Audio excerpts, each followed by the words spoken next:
హల్లెలూయా. ఈరోజు మన ధ్యాన అంశము సామెతల గ్రంథము 15వ అధ్యాయము 24వ వచనం. క్రిందనున్న పాతాళమును తప్పించుకొనవలెనని బుద్ధిమంతుడు పరమునకు పోవు జీవ మార్గమున నడుచుకొనును. ఇప్పుడు క్రిందనున్న పాతాళాన్ని తప్పించుకోవాలని బుద్ధిమంతుడు ఎలా నడుస్తాడంట? జీవ మార్గములో నడుస్తాడంట. జీవ మార్గములో నడిచేవాడు ఎవడు అని అంటే బుద్ధిమంతుడు. ఆ బుద్ధిమంతుడు జీవ మార్గాన్ని వెతుక్కుని ఎందుకు నడుస్తున్నాడు అని అంటే పాతాళాన్ని తప్పించుకోవడానికి. అర్థమైంది కదా ఇంతవరకు? అనుదినము కూడా మనం నడుస్తాం. అనుదినము ప్రతి దినము మనం నడవాలి. మన నడక, మన పోరాటం, మన యాత్ర, మనం వెళ్ళేటువంటి ప్రతి మార్గం కూడా ఎలా ఉండాలంట? ప్రతిరోజు కూడా నేను ఇలా చేస్తున్నాను కదా, ఇలా చేస్తే పాతాళాన్ని తప్పించుకున్నాను కదా, ఈరోజు జీవ మార్గంలోనే నేను ఉన్నాను కదా అని ఆలోచించుకుంటూ నడిచే నడక అన్నమాట. బుద్ధిమంతుడు ఏం చేస్తాడంట? ప్రతిరోజు పాతాళానికి వెళ్ళేటువంటి మార్గాన్ని చూసుకుంటాడు, జాగ్రత్తగా చూసుకుని దాంట్లోకి వెళ్ళకూడదు అని.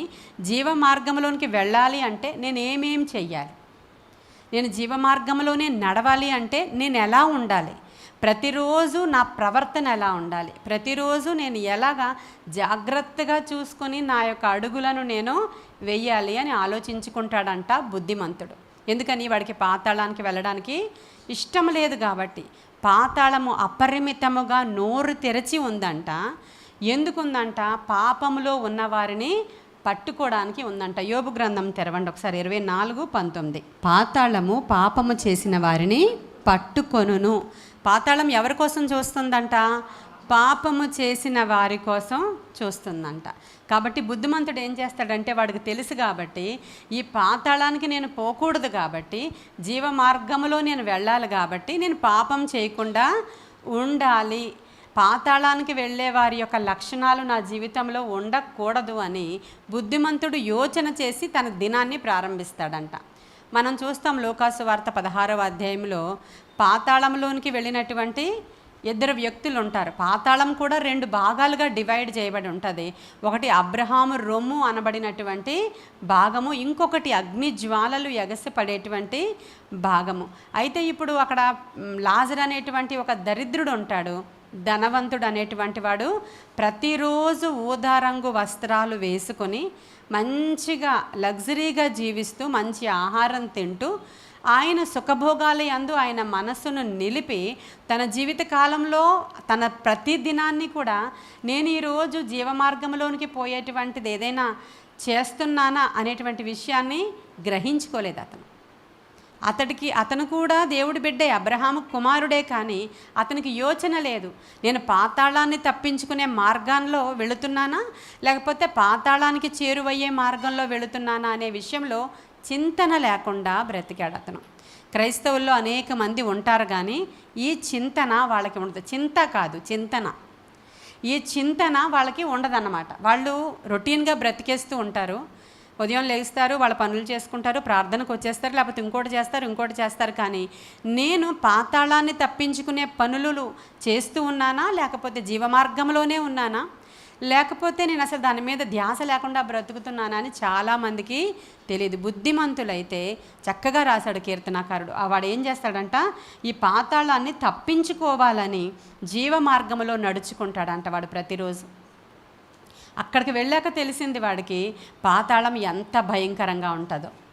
అక్కడ అగ్నిజ్వాలలు ఎగసి పడుతూ ఉంటే తండ్రి అయిన అబ్రహామా అని పిలుస్తున్నాడు. అంటే ఆయన తండ్రి అంటే ఈయన కూడా యూదుడే అని అర్థం. ఇది ఒక మోషే కాలంలో జరిగినటువంటి ఇన్సిడెంట్ని యేసుక్రీస్తు ప్రభు వారు చెప్పారు అని చరిత్రకారులు రాస్తున్నారు.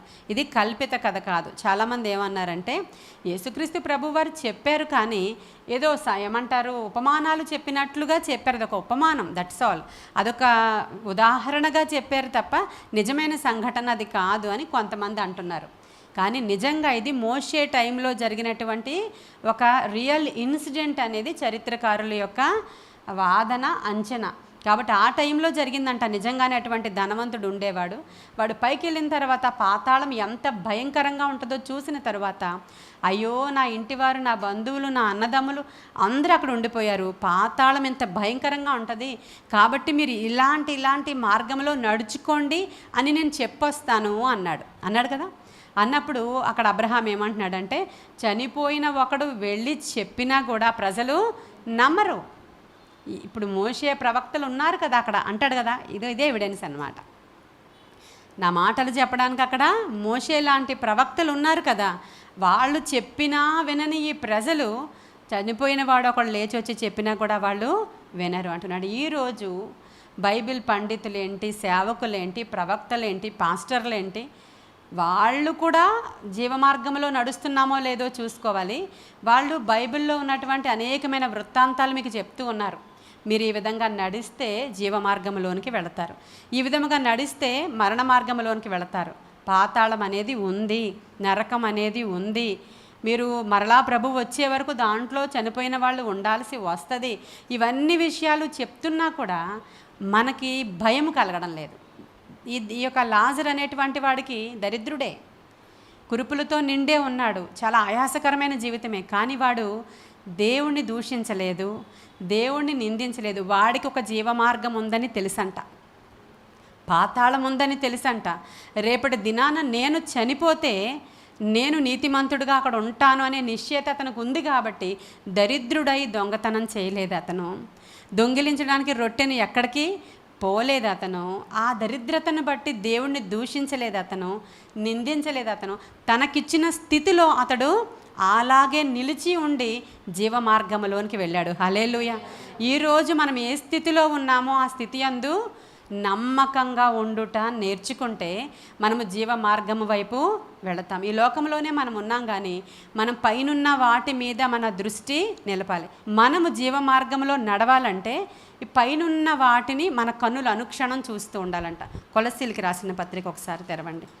కొలస్సీలకి రాసిన పత్రిక 183వ పేజ్ అండి, న్యూ టెస్టిమెంట్లో 3వ అధ్యాయము నేను చదువుతున్నాను. మీరు క్రీస్తుతో కూడా లేపబడిన వారైతే పైనున్న వాటినే వెదకుడి, అక్కడ క్రీస్తు దేవుని కుడి పార్శ్వమున కూర్చుండి ఉన్నాడు. పైనున్న వాటి మీదనే గాని భూ సంబంధమైన వాటి మీద మనస్సు పెట్టుకొనకుడి, ఎలయనగా మీరు మృతి పొందితిరి, మీ జీవము క్రీస్తుతో కూడా దేవుని యందు దాచబడి ఉన్నది. హల్లెలూయా. ఇప్పుడు మన జీవం ఎక్కడుందంట? క్రీస్తుతో పాటు దాచబడి ఉందంట. మనం ఎలా ఉండాలని చెప్తున్నాడు ఇక్కడ పౌలు భక్తుడు అంటే, మీరు క్రీస్తుతో కూడా లేపబడిన వారైతే పైనున్న వాటిని మీరు ఏం చేయాలి? వెదకాలి. ప్రతిరోజు కూడా పైనున్న వాటిని వెదకాలన్నమాట. మనం లేవంగానే మనము ఈ పాతాళాన్ని తప్పించుకొని దేవుని రాజ్యానికి వెళ్ళేటువంటి మార్గాన్నే వెతుక్కోవాలి. బుద్ధిమంతులం కాబట్టి మనం, అదే కదా రాయబడి ఉంది. బుద్ధిమంతులైతే జీవ మార్గంలో ప్రయాణం చేస్తారు వాళ్ళు. ఇలాంటి అనేకమైన వృత్తాంతాలు. ఎవరు 10 మంది కన్యకలు ఉన్నారు, 10 మందిలో 5 మంది బుద్ధి లేదు, 5గురు బుద్ధి గల కన్యకలు. ఎందుకని? ప్రతిదినము వారికి సిద్ధపాటు ఉంది కదా. ప్రతిదినము వారి సిద్ధలలో నూనెని వారు ఏం చేసుకుంటారు? నింపుకుంటారు. చాలామంది క్రైస్తవులకి సిద్ధపాటు లేదు. వారు ఏం వెతుకుతున్నారో వారికే తెలియదు. మనం పైనున్న వాటిని వెతుకుతూ ఉన్నాం. సరే, మనము ఇక్కడ ప్రార్థనలు ఉన్నప్పుడు అంతా దేవుని మందిరావరణలోనికి వచ్చి మన సిద్ధెలలో నూనెను నింపుకోవడానికి మనము ప్రయాసపడుతున్నాం, ప్రయత్నం చేస్తున్నాం, ప్రార్థన చేసుకుంటున్నాం, చెప్పబడిన వాక్యాన్ని బట్టి హెచ్చరించబడుతున్నాం, పురికొల్పబడుతున్నాం, దేవుని సన్నిధిలో గడుపుతున్నాం. సగం మట్టుకు దేవుని వైపే చూడడానికి ఒక ఆస్కారం ఉంది మనకి. చాలామంది దేవుని యొక్క మహాకృప ద్వారా యూట్యూబ్లో చెప్పే మెసేజెస్ చాలామంది ఫాలో అవుతున్నారు. నావనే కాదు, అందరివి కూడా. అంటే ఒక విస్తారమైన వాక్యం విత్తబడిపోతుంది. చాలామంది ఇదివరకు దినాల్లో ఎలా ఉండేదంటే, ఒకే సంఘంలో వెళతారు వాళ్ళు. ఆ సంఘంలో ఆ పాస్టర్ గారు మంచి వర్తమానాలు చెప్పేవాడు అవ్వచ్చు, చెప్పేవాడు కాకపోవచ్చు. ఆయన అసలు సరైనటువంటి బైబిల్ జ్ఞానం ఉండొచ్చు, ఉండకపోవచ్చు. అసలు ఆయన సరైన పిలుపు ఉండొచ్చు, ఉండకపోవచ్చు. కానీ గొర్రెలన్నీ ఇంకా అక్కడే పరిమితం. జ్ఞానం లేకుండానే కొన్ని గొర్రెలు అలాగే నశించిపోయేవాళ్ళు. ఇప్పుడు అలా కాదు. ఏది ఉత్తమమైనదో, ఎక్కడ ఈ యొక్క పంట ఉందో, ఎక్కడ ఈ పచ్చిక దొరుకుతుందో, ఎక్కడ బలమైన మేత దొరుకుతుందో తినేస్తున్నాయి గొర్రెలన్నీ కూడా. యూట్యూబ్ ద్వారా తింటున్నాయి. అది మన సంఘానికే రావక్కర్లేదు, ఇంకొక మంచిగా వాక్యం చెప్పే ఇంకొక పాస్టర్ గారి సంఘానికి వెళ్ళక్కర్లేదు. వాళ్ళు ఈ మేతని యూట్యూబ్లో పెడుతున్నారు వాళ్ళు. అప్పుడు అంతా తిని ఏది మంచిది ఏది చెడ్డది. చాలామంది మన దగ్గరికి వచ్చి ఏం చెప్తున్నారు, మాకు చాలా మార్పు వచ్చిందండి, మేము మీ వర్తమానాల ద్వారా చాలా మారాము, మా భక్తి జీవితాన్ని మేము సరి చేసుకుంటున్నాము, మేము చాలా చేంజ్ వచ్చింది మాలో. ఎవరు వచ్చినా మనకు అదే చెప్తున్నారు. ఇక్కడ ఉండిపోమని వాళ్ళకేం చెప్పట్లేదు నేను. వాళ్ళు నేర్చుకున్నారు. ఎక్కడున్నా కూడా ఈ వర్తమానాలు వెళుతున్నాయి కదా, అంతవరకు చాలు, అంత మట్టుకు చాలని తృప్తి పడుతున్నాము. అందుకే ప్రతి దినము కూడా ఏదో ఒక వర్తమానం వచ్చిన వారికి చెప్పాలి. ప్రతిరోజు ఎదురు చూస్తున్నారు ఉదయం అయ్యేసరికి మన వర్తమానం వెళ్ళాలి అని. కాబట్టి అలా మనం ఆ మేతని యూట్యూబ్లో పెడుతూ ఉన్నాం. కాబట్టి మంచి మేత తింటూ వాళ్ళు బుద్ధి కలిగినటువంటి కన్యకలుగా తయారైపోతున్నారు. హల్లెలూయా. వారి సిద్ధలలో అది సిద్ధపరుచుకొని చాలా చక్కగా దేవుని యొక్క రాజ్యము కొరకు వాళ్ళు సిద్ధపాటు కలిగి వాళ్ళు వెళ్ళిపోతున్నారని నేనైతే నమ్ముతున్నాను ఖచ్చితంగా.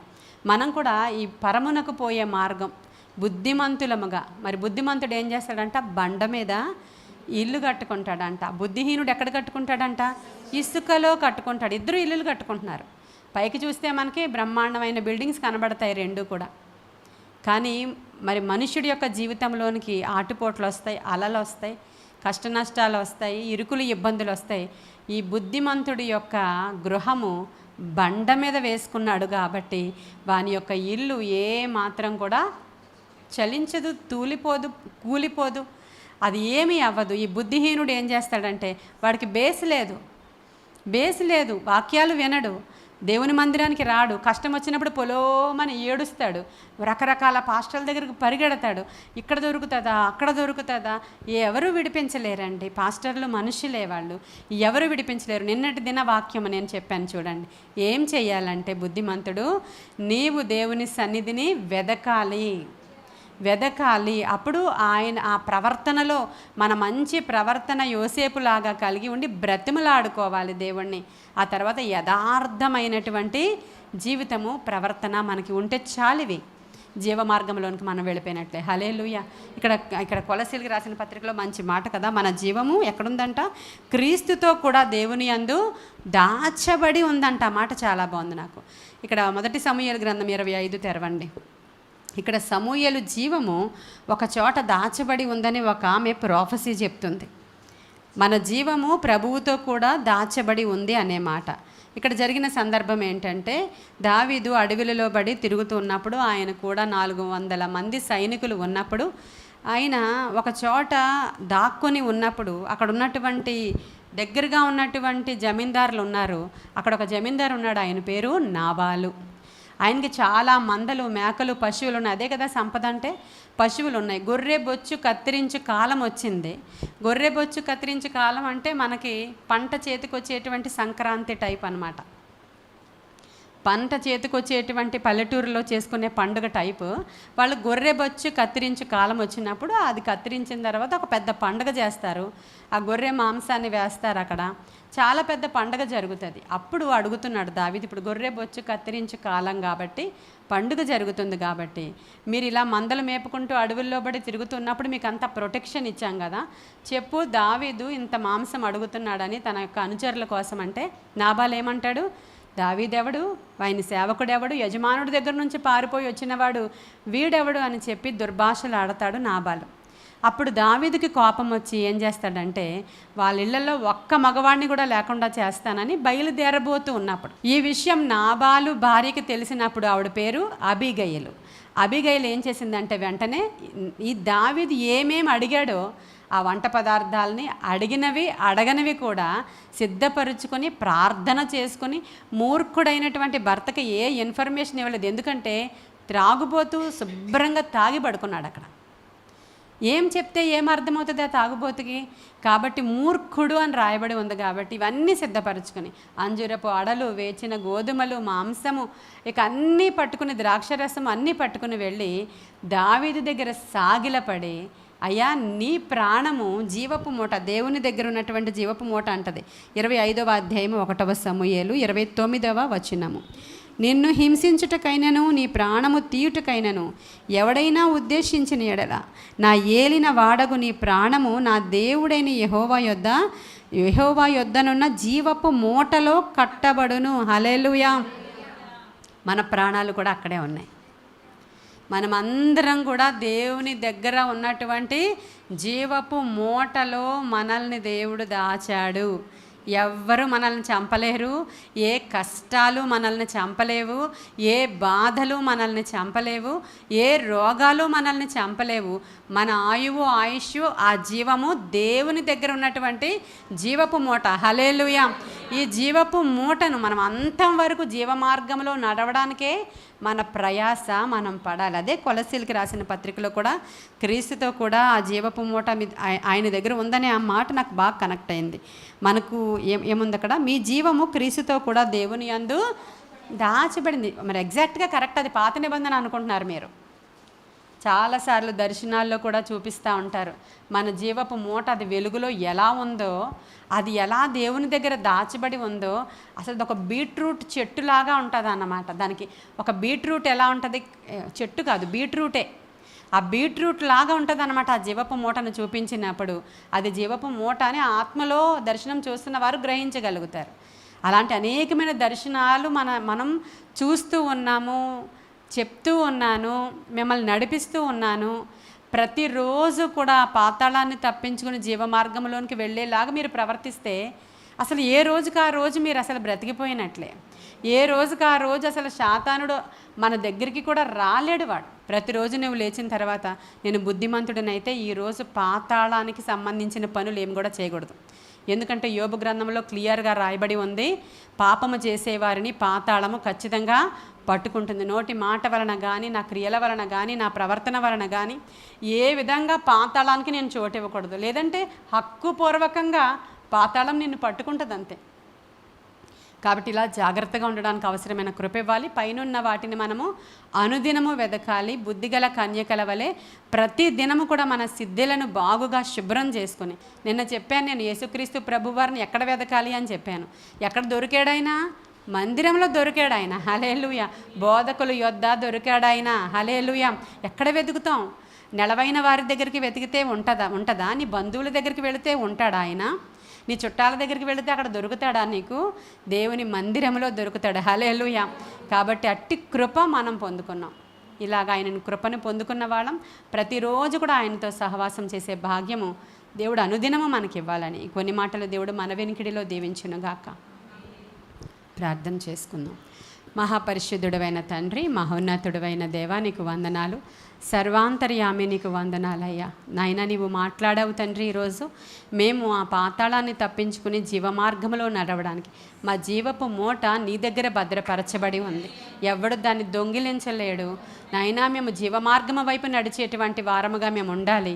అనుదినము జ్ఞానము కలిగి నాయన మా జీవితాల్లో ముందుకు వెళ్ళాలి తప్ప ధనవంతుడి వలె దేవుడు నన్ను ఇలా దీవించాడు కాబట్టి నేను ఇలాంటి లైఫ్ లీడ్ చేస్తున్నాను, దాన్ని ఏం చేయమంటారు అన్నట్లుగా ప్రవర్తించకుండా అయ్యా ఏ స్థితిలో మమ్మల్ని ఉంచావో ఆ స్థితిలో జీవమార్గం వైపు పోవాలంటే ఏమేమి చెయ్యాలో అవి చేయడానికి అవసరమైన కృప మాకు వినుచున్న వారందరికీ దయచేయండి. మేము ఏ స్థితిలో ఉన్నా ఏం చేసుకుంటే మేము నిత్యరాజ్యానికి వెళతామో అయ్యా గ్రహింపు కలిగిన వారముగా ముందుకు వెళ్ళే భాగ్యము మాకు దయచేయమని నీ కృపగల హస్తానికి కూడిన మమ్మల్ని అందరినీ అప్పగించుకుంటూ ఈ మాటలు ఫలింపచేసి ఆశీర్వాదకరముగా ఈ మాటల్ని మాకు దయచేయమని కృప చూపించమని యేసయ్య శ్రేష్ఠ నామంలో అడుగుచున్నాము తండ్రి. God bless you.